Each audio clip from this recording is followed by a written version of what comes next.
여기서도 순간적인 압박을 가하기 때문에 생각보다 잦은 외유와 근무 태만으로 논란이 됐던 클린스만 감독. 10월 A매치를 성공적으로 마친 가운데 다시 유럽 출장길, 그 후에는 미국 자택으로 향할 예정이라는 소식이 전해졌습니다. 클린스만이 아직도 정신 못 차렸다는 말이 절로 나오는데요.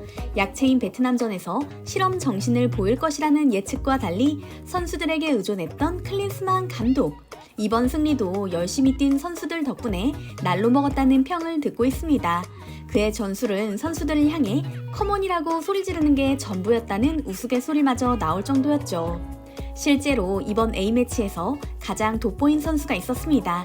바로 이강인 선수였는데요. 소나기 골을 터뜨리며 최상의 실력을 자랑한 플레이도 그랬지만 경기 내내 고함을 치고 제스처를 취하며 직접 전술 지시를 내리는 모습마저 목격됐기 때문입니다. 심지어 튀니지 전에서는 경기 중에 이재성 선수와 포지션이 체인지됐는데요. 경기 후 인터뷰에서 이강인이 밝힌 바에 따르면 본인이 직접 요청해서 바꾼 것으로 즉흥적인 결정이었다고 합니다. 이강인은 감독님은 매 경기마다 선수들에게 자유를 준다. 오늘도 포지션을 바꾸면서 경기력이 좋아졌다. 내 이야기를 듣고 바꿔주신 감독님과 들어준 재성이 형에게 감사하다라고 덧붙였는데요.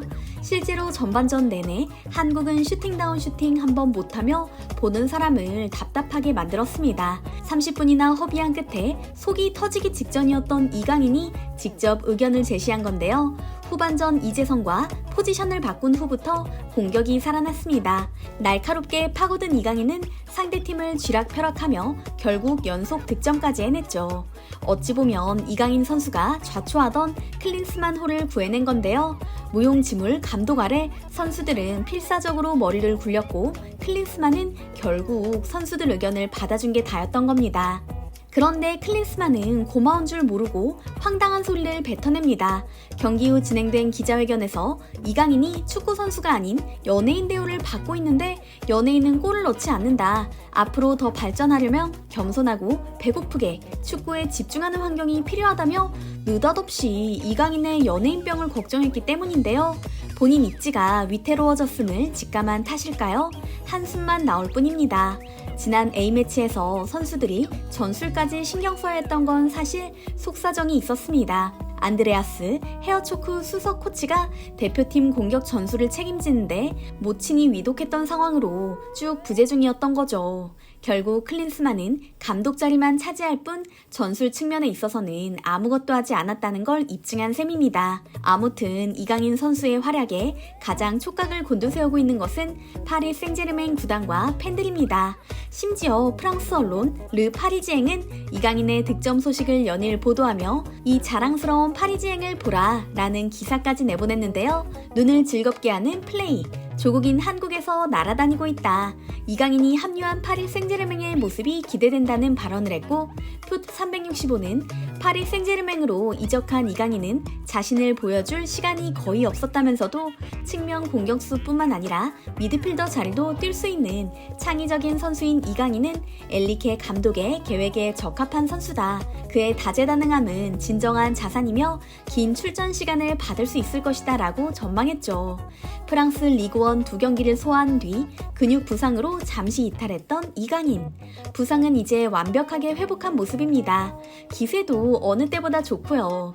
소속팀 파리 생제르맹으로 복귀한 가운데 22일 이강인이 리그앙 스트라스부르전에 출전할 것인가가 초유의 관심사입니다.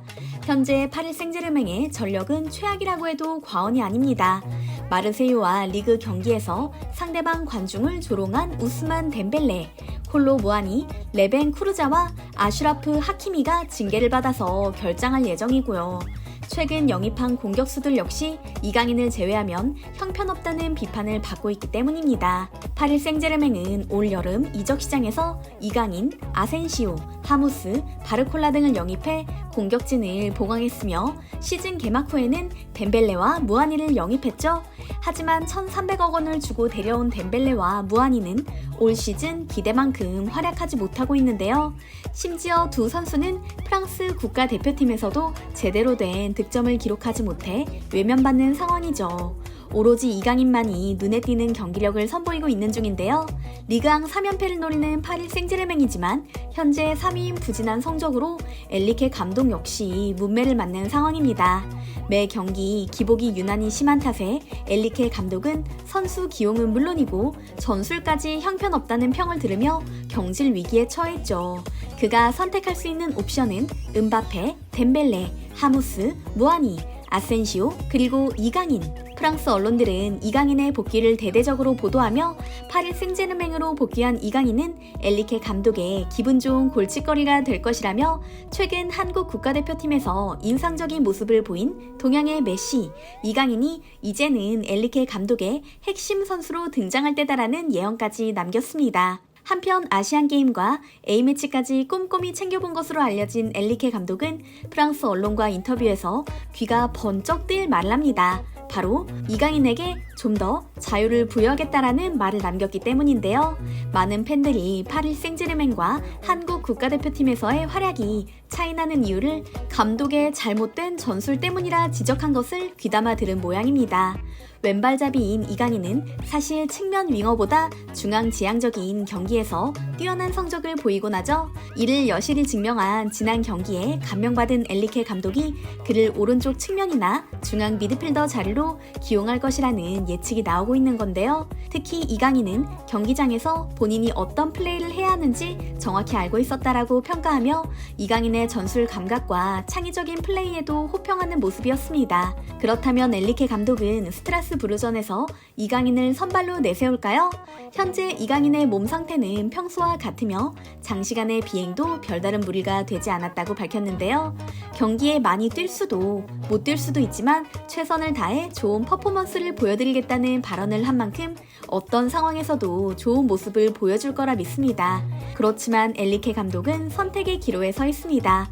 선수 보호를 위해서라면 이동 거리가 긴 아시아와 남미 선수들은 스트라스부르전에서 쉬게 해줘야 할 텐데요. 이강인 선수의 상태가 워낙 좋은데다 징계로 공격진에 구멍이 난 상황이기 때문이죠.